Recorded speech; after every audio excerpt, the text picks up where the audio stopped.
Hi, in this video I'm going to present to you some study strategies that are very effective for learning math.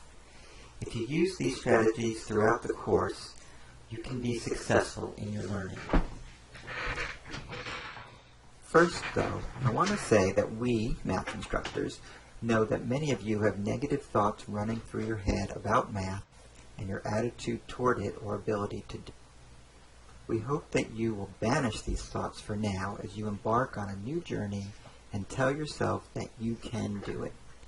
The tips I am about to give will go a long way to help you have a successful journey in your new math class. The 4 strategies are these. The first one is to schedule your time. So don't just leave it up to finding time to do your math, but actually schedule it. Maintain a notebook and keep all of your work in it. Use note cards to help you with the more difficult concepts and vocabulary and things that you may have to memorize. And do the homework. That is the way you are really going to learn, by actually doing the math. So first, schedule your study sessions. Don't just play it by ear, but actually write on a schedule when you're going to study. This way you'll have time set aside just like you do for other activities, and that's when you're going to do your studying. Now, they do not have to be long. Actually keep them short to no more than 1 hour. You don't want to try to do too much math at one time, but if you can schedule maybe 2 sessions, even some days maybe 3 sessions throughout the day, that would be ideal.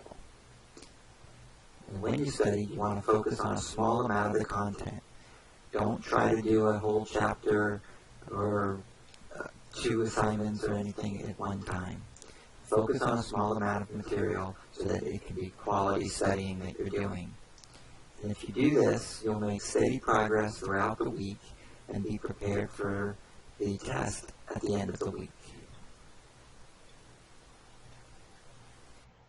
The second strategy is to maintain a math notebook. Get a 3-ring binder with loose leaf paper and graph paper that you can take proper notes and make proper graphs on as you do your work. In the notebook, you want to write detailed notes from any textbook pages that you read, videos that you watch, handy helpers that you use, or any other learning aids. Take notes and be detailed about them.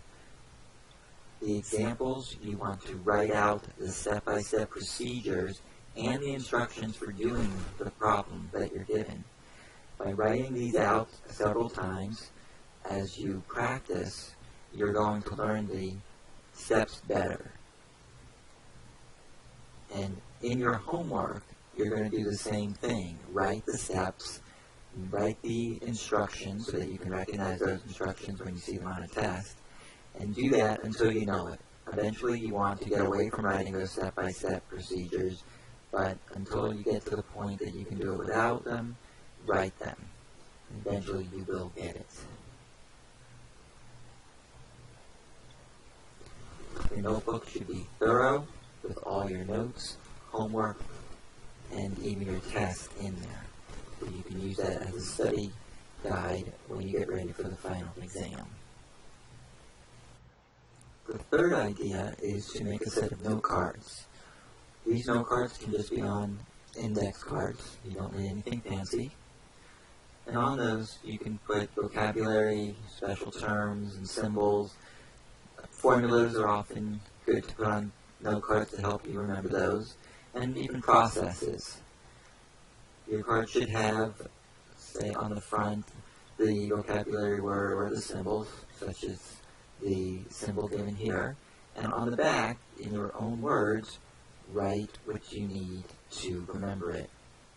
So here's the definition of it, what the symbol means with an example. There's also a diagram. So whatever you need for your own sake to remember it. Now you don't need to do this for every single topic in the course. You really should do it for those topics, those concepts that give you trouble. So if you have to keep looking back to see what a vocabulary word means, then that's a good candidate for a note card.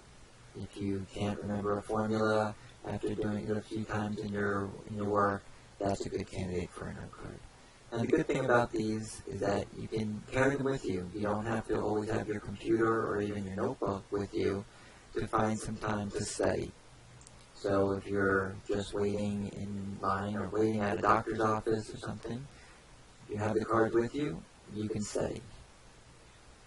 Making good use of your time, finding even 10 minutes, 15 minutes here and there to study will make a big difference in the long run. And finally, you want to do the homework. That is really how you are going to learn the concepts and skills. And you want to do all of the homework.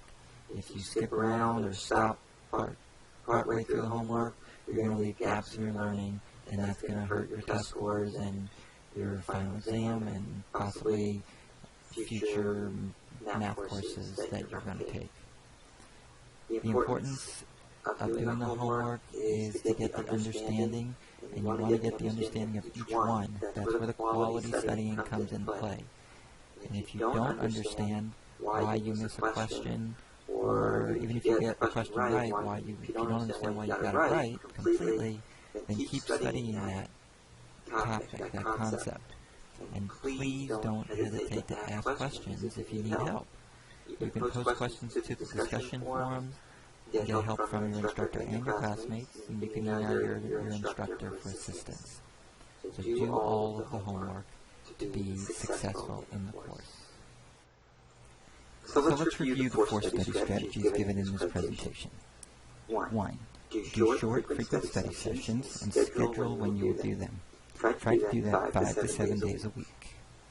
2. Keep a notebook with all your notes and homework in it. That's going to be your study guide at the end of the course. 3. Make note cards for more difficult concepts and carry them with you. And 4. Do all of the homework and do it carefully to get a good understanding of the concepts and skills. If you have other ideas for studying math that you want to share with the class, please post them in a discussion forum. So thank you for listening, and I wish you well in the class.